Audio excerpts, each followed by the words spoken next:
예, 광복절 다음 날 8월 16일 보내드리고 있는 서정의 법대로 2부 순서 시작합니다. 자, 1부에서는 저희들이 이재명의 광복절 사유화를 살펴봤고, 광복절에 특사하지 못한 인물들이 지금 부글부글 하고 있는데, 그 중에서 이화영, 그리고 김용의 생각이 서로 이제 좀 다르다. 본인들의 그 이해 타산이 다른 거죠. 이해 타산이 다르다. 그런 말씀을 좀 들었고, 가령 김용이 입을 열면은 이게 결국 대장동 저수지 400몇 억이죠. 428억. 그 문제가 다시 본격적으로 불거지기 때문에 김용이 입을 열면은 오히려 대북 송금도 이게 굉장히 중요한 이재명의 범죄 혐의지만은 거기 못지않은 어떻게 보면은 이게 본질적이죠. 대장동 건은 본질적인 문제가 터지면서 이게 이재명의 사법 리스크가 다시 화라산처럼 다시 이제 번질 수 있는 그런 상황이고, 그렇게 되면은 이재명은 재판도 속행이 돼야 하는 그런 분위기까지 갈 수가 있습니다.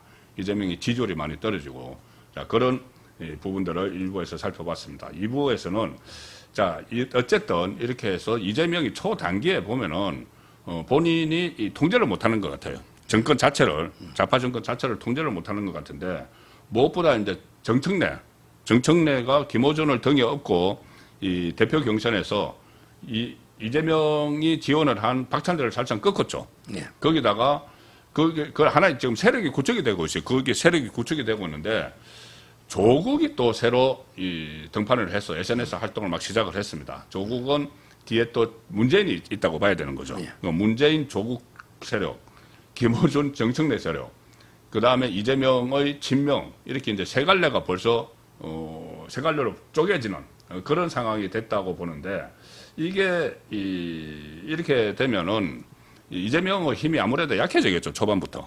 그러니까 여기 라인 중에요. 네. 저는 김어준은 조금 이게 다르게 봅니다. 김어준은 좀 다른 게. 제가 근데 김어준 프로 출연 요청을 받았는데. 그래요? 안 간다는데요. 최근에 김어준 직접 프로 있고, 그것도 자회사 프로가 있어요. 예, 유튜브 자회사. 그래서 제가 그랬지, 이게 아니 김어준가 직접 초대도 안 나갈 텐데 자회사 프로가 뭐냐? 사나 유튜브가 또 있어요. 네, 몇 개 있어요. 하청업체. 자, 근데요. 제가 알기로 김어준이가요, 제일 친한 사람이 문재인입니다. 문재인하고 제일 친한 거예요? 형님 하면서 그때 왔잖아요. 친형이라고 부를 정도면 공개적으로. 그렇잖아요. 원래 김어준을 공격하는 분들이 많아요. 옛날에 채널A 사건 할 때 제보자나 보면 전부 김어준은 친명이 아니고 친문이다. 이거는 이제 정설입니다. 친문이다. 친문이다. 김어준 친문이다. 예. 그러면 정청래가 박찬대하고 싸울 때는 상대적으로는 정청래 편이지만, 그러게 만약에 정청래가 이재명 파에 남아있으면, 그러면 저는 조국 문재인 쪽으로 갈 겁니다. 그렇게 공개적으로 노골조는 안 하지만, 자기도 방송해야 되니까, 심정적으로는 문재인 조국 쪽이 김어준이 마음이 가 있고, 왜? 정청래가 개인도 친하지만 이재명 밑에 있는 한, 그렇게 저는 보고 있고요. 따라서 크게 보면 오히려 문재인 조국이 있고 거기에 김어준이가 심정적으로 가 있다. 이렇게 보고, 그다음 민주당은 정청래, 그다음에 이재명이는 김민석, 박찬대, 이런 식으로 아마 3등분 보는 게 맞다. 이렇게 저는 봅니다. 그러면은 이게 그 상황에서 이제 지방선거를 해야 되잖아요. 바로 이제 지방선거 국면으로 들어갈 텐데, 지방선거 그 과정에서 어떤 정계 개편이 있을 수도 있을까요? 조국이 어떻게 움직일 것 같습니까? 조국이 지금 여러 가지 박지원 같은 경우는 민주당하고 통합할 거다는 이야기까지 나오는데, 그렇게 하겠습니까, 조국? 제가 근데 조국 당이 또 몇 명 있어요. 보니까 세 갈래는 우리가 생각하는 건 다 모든 가능한 세 갈래예요. 하나는 통합, 하나는 전면 경쟁, 하나는 연대, 선거연대. 선거할 때만 연대한다. 예를 들어 지역별로 호남은 경쟁.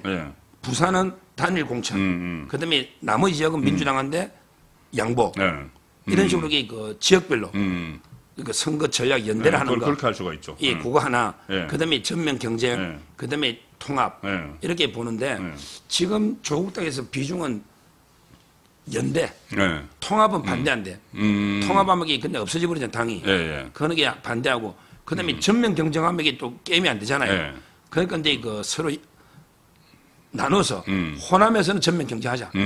그다음에 부산은 단일 후보로 한번 뽑아보자. 예. 서로 이제 나눠 먹게 하는 거, 나눠 먹게 나머지는. 그다음에 나머지 여건 민주당 중 뭐 이런 건데 절충인데. 근데 가장 조국이 유력한 거는 두 개를 검토한대요.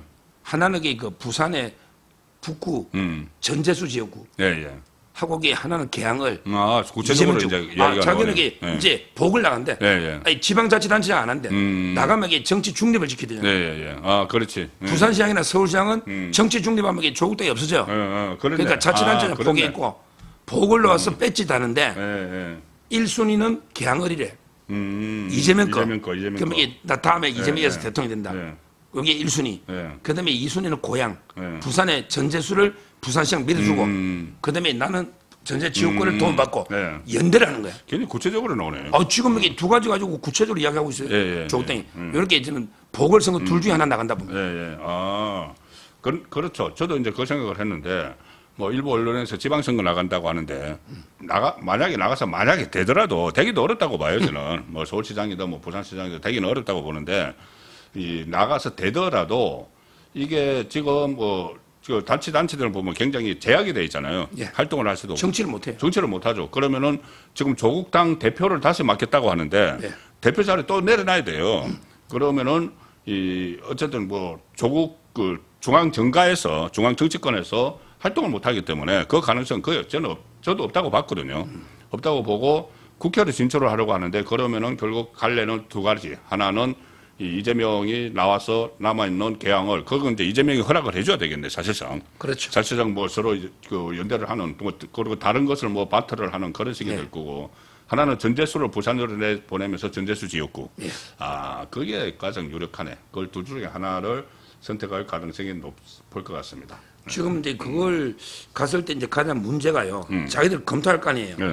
개항을은 이제 일단 이재명이 양해도 받아야 되지만, 송영길이가 송영길이 침발라 놓고 있잖아 지금. 송영길은 이제 항소심인데 자기는 무죄를 확신해. 근데 자기는 무죄는 안 될 거야. 무죄 받으면 바로 나가고 무죄 안 되면 이게 성탄절 사면이 예약돼 있대. 예약. 항소심 끝나고. 근데 사면도 예약하나요? 그래 이번에 사면 해준다고 했대. 송영길이 떠들어 방송에서. 저는 좌파 방송을 즐겨 보거든요. 그러니까 송영길이가 이번에 사면을 해준다 했대. 항소 취하면. 근데 나는 무죄 받으려고 사면 안 받는다 했대. 근데 항소심에서 무죄는 안 넣을 거야. 그러면 이게 성탄절 사면 해주고, 그러면 이게 송영길이가 개항에 오면 조국이하고 이제 범죄자 매치가 되는 거죠. 그렇지. 이거 빅매치가 아닙니다. 범죄자 매치야. 범죄자 매치네. 그렇죠. 송영길하고 이제 전면전이 됐을 때 이재명이 조정이 안 되면 송영길은 지지역이잖아. 우선. 그렇지. 조국도 이거 나가야 되고 거기에 하나 송영길 변수가 하나 있고 그다음에 거기에 원희룡 변수가 있어요. 원희룡. 거기 원희룡 지역구거든요. 출마했잖아요. 근데 이 원희룡 지금 수사다 받고 하니까 이제 옮기려고 하는데 원희룡이가 계속 노느냐 아니면 이게 옮기느냐. 원희룡까지 놓으면 이게 빅매치잖아. 이렇게 이제 개항이 문제가 있고요. 부산은 근데 이게 문제인데 부산에 전재수가 부산시장가고 밀어주고 근데 부산에 간단 말이에요. 근데 그 지역이요. 아주 이게 민주당 강시벨트입니다. 그러니까 이제 조국이가 해관고등학교 노선이 자기 어릴 때 곧 나가는데 그걸 막아내려면 국민의힘밖에 없잖아. 그렇죠. 근데 마땅한 후보가 없어요. 국민의힘에. 전재수가 계속 국회했잖아. 계속했죠. 그럼 전재수하고 조국이 손잡고. 이번에도 전재수 혼자 살아남은 부산에서. 그렇죠. 그만큼 이게 강세 지역인데 전재수가 부산시장으로 조국 땅이 밀어주고 그러면 이게 연대할 거 아니에요. 여기서 이게 저는 국민의힘이 제대로 후보를 못 내면 심각하다. 이건 누가 막을 거냐? 그렇네. 조국이 부산으로 올 수가 있어요. 개항에 송영길 변수가 있잖아. 그러면 이게 저는 참 이게 뭐 한동훈 보고 나가라 할 수도 없고 한동훈도 인기가 없잖아. 지금 누가 막을 건지 이걸 이게 우리가 지금 고민해야 된다. 전략을 이렇게 보면.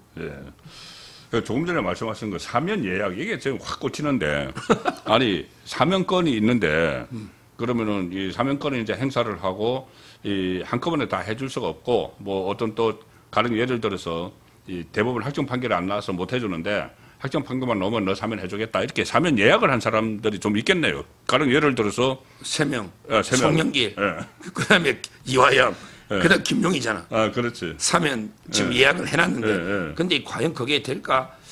지금 이화영이는 이제 다른 범죄들이 많잖아요.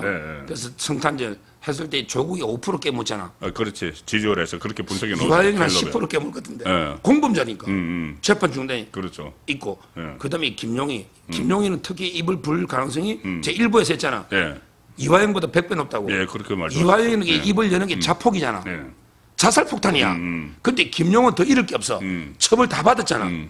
그렇잖아요. 네. 김용은 입을 열어도 부담이 없어. 그렇죠. 지금 상황. 이화영은 이게 자폭에 자기 죽어야 되잖아. 그러면 이게 김용을 사면 안 해줄 수 네. 없잖아. 네. 그래서 지금 사면 내약차가 김용, 이화영, 송영길 네. 이렇게 법조계에서 보고 있는데 다만 이게 그 후폭풍은요. 네. 조국 윤명보다 저는 10배 이상 높아요. 이해충돌 방지법 때문에. 아, 이해충돌 방지법이 있으니까는. 그 이게 다 공범 관계잖아요. 예. 본인하고. 그건 적용됩니다. 사면에도 이해충돌 방지. 아. 모든 공직자의 행위는 이해충돌되면 안 된다. 이게 법이 있어요. 예. 그러면 사면 예약이 지금 송영길, 이하영, 김용이 돼 있는데 그 중에서 이제 이하영, 김용은 명백한 공범이고 그다음 또 다른 공범들이 있잖아요. 김만배, 김인석, 또 이쪽은 뭐 사면 안 시켜줄까요? 그거는 이제 10월 31일 날 선고니까.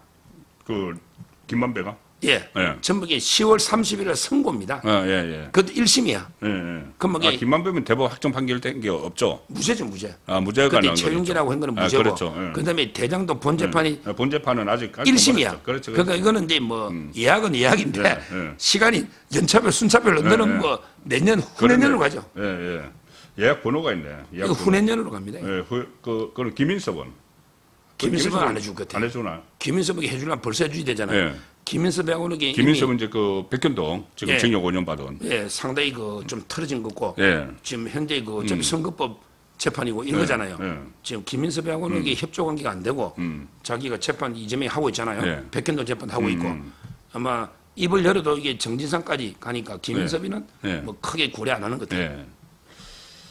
알겠습니다. 그런데 제가 이제 좀 하나 새로운 이슈를 하나 제기를 한번 해보려고 하는데 이재명 탄핵이 있잖아요. 네. 이재명 탄핵 최근에 제가 어떤 분한테 그런 이야기를 들었는데 좌파가 이제 저희들 찢어진다고 이야기를 했잖아요. 좌파가 이제 세 갈래로 찢어지면은 결국은 나중에 이재명의 지지율이 막 폭락을 하고 하면은 재판을 하자는 막 여론도 있고 하면은 좌파 진영에서 이재명 탄핵에 찬성을 하는 사람들이 나타날 거라는 거예요. 네.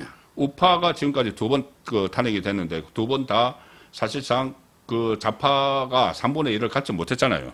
3분의 1을 갖지 못해서 그때 박근혜 전 대통령 때는 유승민, 김무성 이쪽이 배선을 했고 이번에는 한동훈이 일종의 배선을 했는데 그 거꾸로 상황이 벌어질 가능성 혹시 저는 이번 이게 국회에서는 힘들고요. 아 이번 국회 예, 탄핵도 이게 너무 많이 남았는데 근데 이번 윤 국회. 대통령도 3년 예. 차 이래 됐거든요. 예. 그래도 이게 보통 3, 4년 차에 탄핵이 많이 되잖아요. 레임덕. 예. 1, 2년 차에 되는 건 드물잖아요. 예. 근데 이번에는 워낙 공천을 불가리해 놔가지고요. 예. 그렇고 저는 그래도 이 총선에서 확 그냥 분위기가 바뀌가 그때 3년 후에 탈락이 총선 그러니까 예. 3년 그러니까 2년 그러니까 임기를 한 1년 8개월 남았네. 예. 한 1년 정도 단축시키는 그것도 상징적이죠. 예. 탄핵이라는 게. 예. 그래서 아마 이게 그때 총선에서 뭐 민주당이 참패를 하고 예. 또 친문계가 약진하고 예. 그때 뭐 예를 들어 뭐 박용진이나 임종석이나 이런 게 부활하고 이렇게 새로운 뭐 환경이 좀 예, 돼야 확 된다. 바뀌어야 되지 탄핵이요. 그렇게 쉬운 건 아닙니다. 우리가 너무 이번에 황당히 당한 거지. 예. 냉정하게 봤을 때 지금 이 구도 200석에서 네. 뭐 특별한 게 선거 변수도 없는데 뭐 탄핵을 운운하는 건 우리 좀 너무 희망사한 거고 아마 이게 그 총선에서 뭔가 우리가 좀 승리하면서 예. 확 그게 친명들이 좀 물갈이 되고 예. 그다음에 지지율이 떨어지고 예. 막 재판 운동도 오고 이러면 이게 그 한 3년 차부터 예. 그 탄핵 이야기 놓으면 잘하면 이게 그 우리가 최초 탄핵이잖아요.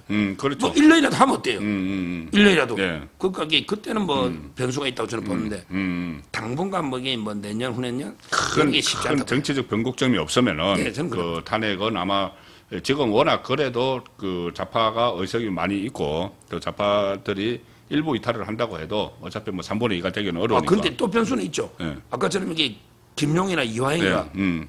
진짜 입을 열면서 빼도 박도 못하는 물증까지 제시하면서 자백을 다 했다. 그렇죠. 그러면 이게 뭐 그냥 전 국민이 재판하러 들고 올라잖아. 그렇죠. 이거는 이게 진짜 어떻게 할지. 예. 그 입의 변수는 있습니다. 이화영과 예. 김용이나 그 충분히 그 사법 리스크는 네. 현재 그 휴화산이잖아요. 예.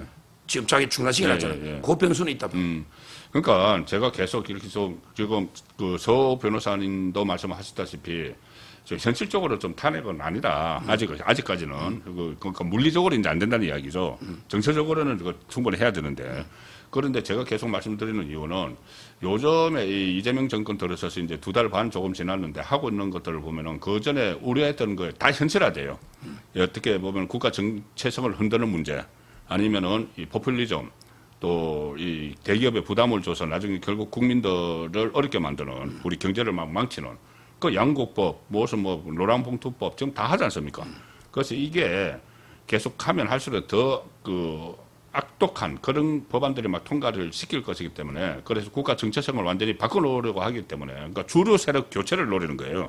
대한민국 주류 세력 교체를 노리기 때문에 그걸 막기 위해서는 어쨌든 임기를 빨리 끝내도록 해야 된다. 이 생각에 제가 탄핵 이야기까지 드리는데 탄핵은 이제 그것은 이제 어떻게 보면 정치적이죠. 정치적인 구도 속에 정치 구도 속에서 이루어지는 건데 자 조금 전에 얼핏 말씀하신 이 재판 속개 재판 속개는 저는 가능하다고 봐요. 짧은 시간에도 뭐냐면 지지율 이재명의 지지율이 급전 직하하고 있습니다. 지금 사실상 그때도 서정욱 변호사께서는 현재 나오는 지지율도 못 믿겠다고 하셨습니다.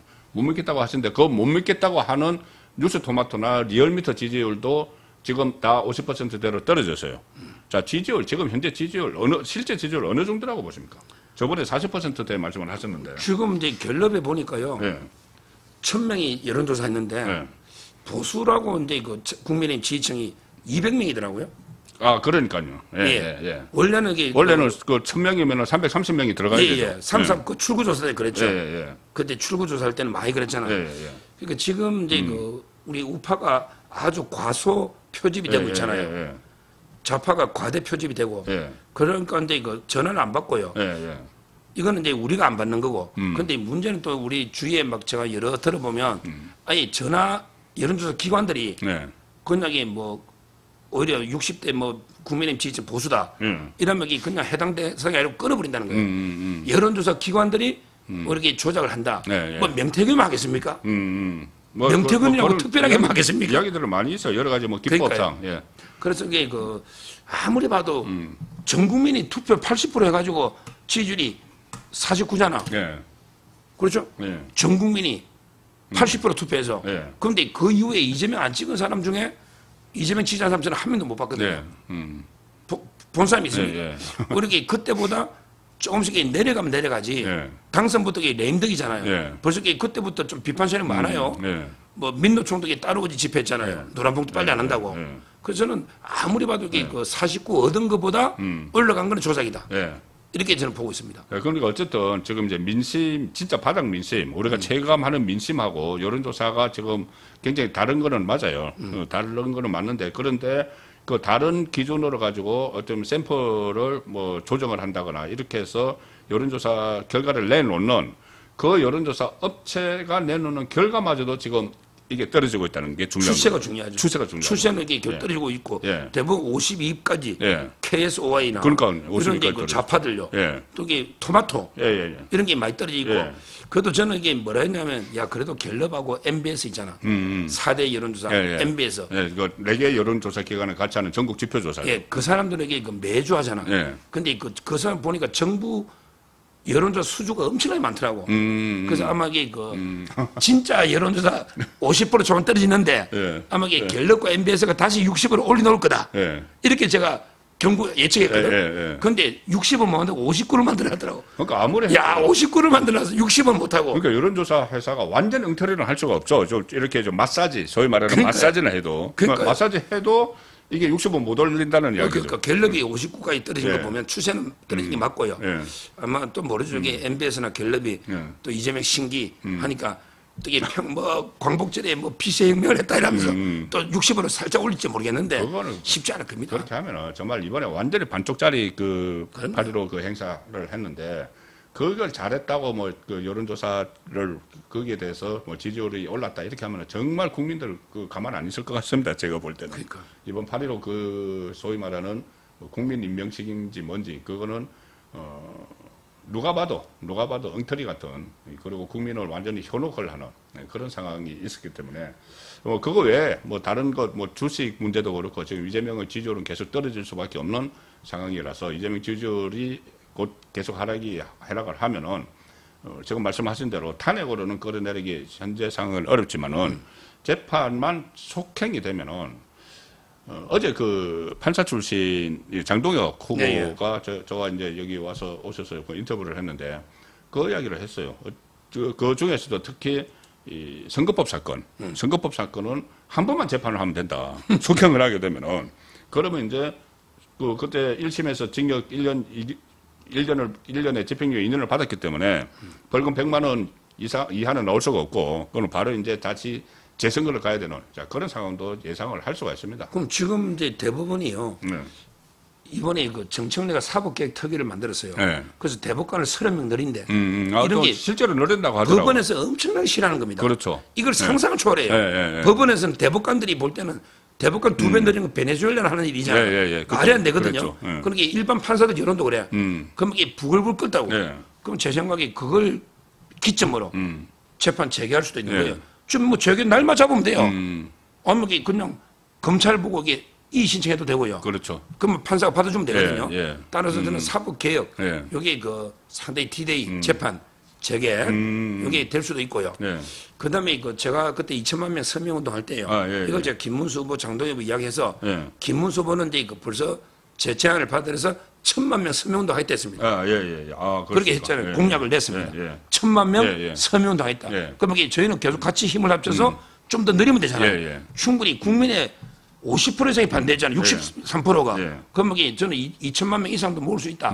이렇게 보고 있고 그 운동을 제가 장동혁, 김문수 후보하고 계속 해나가겠다. 이렇게 저는 말씀드립니다. 네, 알겠습니다. 그러니까 어떻게 나중에 이제 총선 무렵에 뭐 탄핵을 하던 그러니까 어쨌든 국가 정체성을 바꾸는 거를 멈춰야 되니까 탄핵을 하던 재판이 속행되든 해야 되는데 그것을 주도적으로 추진을 해야 될 곳은 국민의힘입니다. 자, 근데 마지막으로 지금 국민의힘 전당대회 일단 당 대표 뭐 최고위원들도 중요하지만 당 대표는 아무래도 지금 장동혁, 김문수, 장동혁 이파전으로 지금 보이죠. 지금 제가 96년부터 저도 저 정치에 인터넷에요. 그때 서상목 장관. 그러면서 제가 2007년 예비후보 출마도 하고, 그다음에 뭐 대선 캠프나 여러 군데 계속 있었거든요. 근데 이렇게까지 저는 당대표가 오리무중인 거는 처음 봤어요. 이번에 옛날에 보면 이준석이 될 때는 여론이 다 이준석이 쪽에 있어요. 그다음에 김기현 때는 연판장으로 다 김기현. 그때는 이제 예상이 좀 됐었죠. 한동훈 때도 한동훈이 압도적으로 60% 이상. 근데 이번에는 여러 분위기, 그러니까 유튜브의 분위기는 80% 장동이에요. 유튜브. 근데 그게 무시 못하게 10만 명이 넘어. 그렇죠. 10만 명이 투표자가 20만인데. 선거구나 혼술에서 설문조사한 것도 보면은 한 70%가 나와요. 장동혁 후보가. 그러니까 유튜브를 전적으로 못 믿지만 너무 압도적이고. 근데 그게 10만이 넘잖아. 근데 예를 들어 갤럽은요. 김문수가 압도적이야. 그렇게 나오더라고. 김문수가 31. 국민의힘 지지층에서. 31. 그다음에 장동혁하고 안철수가 14. 간 최근께. 조경태가 8이었잖아. 이것만 보면 김문수가 2배잖아. 근데 이것도 못 믿는 게 표본이 200명이야. 200명이면 한 명이 0.5%입니다. 거기다가 중요한 게 이거는 국민의힘 지지층이잖아. 국민의힘 지지층하고 당원하고 똑같냐고. 책임당원하고 약간 다를 수가 있어요. 다를 수 있잖아요. 결이 다를 수가 있어요. 책임당원이 더 강성일 수도 있고. 또 이게 투표율의 변수가 많잖아요. 특히 한동훈 쪽에 대거 안 하잖아. 이거 보면 갤럽도 이게 믿을 수가 없어. 유튜브도 못 믿지만 갤럽도 이게 믿을 수 없잖아. 유튜브 자체를 못 믿는다는 게 아니고 유튜브에서 설문조사. 그거는 여론 표본 설계가 아니고 과학이 아니잖아. 과학이 아니죠. 근데 그 여론을 맞거든 분위기. 그렇죠. 분위기는 맞잖아. 분위기는 맞죠. 그게 유튜브에서도 김문수가 80 나오고 그다음에 갤럽도 80 나오면 김문수다 되잖아. 근데 유튜브 여론인가 또 이게 만나보면 다르니 지금 아무리 봐도 이게 저는 팽팽한 것 같아요. 그래서 이게 1차에서 제 느낌은요. 제 느낌은 이게 1차에서 안 끝난 가능성도 있겠죠. 근데 결선 가면요. 아무래도 이게 한동훈 쪽에서는 장동혁이 제일 미워하거든. 그렇잖아요. 그러면 이게 안철수 조경태 찍었던 사람들이 투표 안 할 수도 있지만 하면 안 하겠는데 그래도 다 안 하진 않을 거 아니에요. 하면 이게 김문수로 가니까. 그래서 장동혁 쪽은 이게 1차에서 끝내야 된다. 김문수 쪽은 이게 1차를 끝내야 되는데 2차 가도 우리가 유리하다. 뭐 이렇게 좀 다른 것 같아요. 뉘앙스가. 알겠습니다. 김문수 지도부든 장동혁 지도부든 지금 어쨌든 조경태나 안철수가 당권을 잡으면은 정말 혼란해집니다. 저는 지금은 생존을 해야 되는 상황인데 뭐 혁신도 나중에 해야 되지만 우선은 생존해야 돼요. 국민의힘을 아예 공중분해 시키겠다고 나오고 막 특검도 지금 막 수사가 막 확대되는데 여기서 생존을 먼저 하고 나서 혁신을 해야 되는데 어느 김문수, 장동혁 후보 중에 어느 쪽이 이 적임자인지는 이제 여러분들께서 많이 판단하실 거예요. 한 말씀을 더 드리면 제가 어벤져스 전략에는 신적 쿨독을 제가 모니터를 많이 하거든요. 근데 지금 조경태하고 안철수하고 단일화라고 난립니다. 지금 자기들이 봐도 3, 4등이야. 그러니까 탄핵 찬성했던 혁신, 단일화라고 심지어 오늘 방송도 그러고 어제 어벤져스도 단일화해야 된다. 그렇군요. 저는 전혀 안 보니까. 저는 이게 모니터하는데 근데 제가 안철수 쪽에 많이는 모르는데 제가 위원을 오래 해가지고 한 명 아는 사람이 있어. 안 한대. 단일화 안 한다. 안철수가 자기는 특검에 특검 용했잖아. 네, 그렇죠. 근데 조경태 특검에 진술을 갔잖아. 그렇네. 참고인으로 둘 다 불렀는데 조경태는 가서 다 일러 바치러 갔죠. 속된 말로 일러 바치러 갔고 안철수는 욕했잖아. 안 간다고 했죠. 거기다 어제 안철수가 사면 반대 플랜카드를 어제 광복절에서 맞아요. 이재명하고 맞짱 떠버렸잖아. 맞짱 떴죠. 그러니까 그 안철수 입장에서는 조경태가 더 나쁜 놈이래. 당을 팔아면. 차라리 김문수만 밀지. 조경태 안 민다는 거야. 그래요? 안철수가 원래 또 철수할 때는 잘 안 하잖아요. 안 할 때 하고 정치 판단이 좀 없잖아. 좀 독특합니다 안철수가. 그러니까 근데 이거 안철수 쪽에 제가 한 명한테 물어봤더니 단일 안 한대. 그러니까 안철수 쪽에서 차라리 김문수 밀지. 김문수 대선 후보 계속 밀었잖아. 그렇죠. 그걸 혁신위원장 시켜주잖아. 맞아. 손잡지 조경태하고는 안 한대. 저 당을 팔아문 놈이래. 특검을 욕을 엄청 했잖아요. 특검에 가가지고 이제 그러니까는 참고인으로 가가지고 그때 그 비상계엄 사태 당시에 대해서 전부 다 이것저것 다 이야기를 했잖아요. 그러니까 자기 주관적인 입장에서 이야기를 한 거죠. 뭐 객관적인 팩트로 이야기했으면 뭐라고 뭐 할 수가 없지만은 주관적인 이야기를 막 했는데 안철수는 그때 그 똑같은 그 이야기를 들으려고 특검에서 오라고 한 거잖아요. 조경태하고 안철수. 근데 안철수는 안 갔죠. 안 간 게 아니고 특검을 막 욕했죠. 특검을 막 비판했죠. 그런데 그 조경태하고 손 안 잡고 특히 또 한동훈 측의 그 깊숙한 이야기를 그 변호사들하고 몇 있잖아. 한동훈 측은 이번에 개입 안 하거든요. 조경태를 안 밀어요. 조경태를 도와달라고 하는데 안 밀고 이번에 관망하면서 이번에는 이게 어차피 김문수나 장동이 된다. 대신에 그 다음에 김옥균 프로젝트를 가동하자. 자기가 당한 거. 3.1천원? 자기들이 당했잖아. 그 당대표가 조개 끌어내려가 와야 됐잖아. 그러면 이게 김문수가 되든 장동이 되든 지방선거 끝나고 나면 지방선거 되면 참패니까. 참패가 끌어내려가. 예상이 되니까. 그때 한동훈 복귀한다. 우리가 이게 김옥균 프로젝트 돌려주자. 이런 분위기예요. 그러니까 저는 이번에 장동희, 김문수 1, 2등 하고 안철수가 3등, 조경태 꼴찌할 그때 왜 한동훈 측에서 안 밀어줘? 그렇지. 그러니까 조경태가 막 공개 SOS 보냈잖아. 평생 같이 하자고. 근데 한동훈이 안 움직이잖아. 오히려 한동훈 측은 김옥균 프로젝트를 역가동한다. 일단 주고 다음에 지방선거 때 끌어내린다. 이런 전략 같아요. 그래도 그러니까 어쨌든 이번에는 그 당권은 일단 그 장동혁 아니면은 김문수 이쪽으로 갈 가능성이 상당히 높을 것 같습니다. 그리고 어쨌든 지금 과정도 중요하지만은 이 결정이 되고 나서 지금 그 당을 살리고 당을 지금 그러니까 공중분해시키려는 것을 방어를 해야 되는 것도 마찬가지고 이재명의 독주, 폭주를 제어를 하고 통제를 하고 거기에 대해서 대여 투쟁을 해야 되는 반독재 투쟁을 해야 되는 그런 지도부가 이제 한 일주일 있으면은 탄생을 합니다. 그 이후에 좀 상황이 좀 많이 달라질 수도 있다고 보기 때문에 그 결과가 나온 다음에 우리 다음에 이 보태로 보내드릴 때는 금요일이죠. 그 8일 전당대회가 8월 22일. 전당대회가 금요일이니까 그 다음 날 여러분들께 그 새로 탄생한 지도부의 역할 이런 것들을 좀 말씀을 드리도록 하겠습니다. 오늘 8월 16일 순서는 여기서 마칩니다. 고맙습니다. 감사합니다.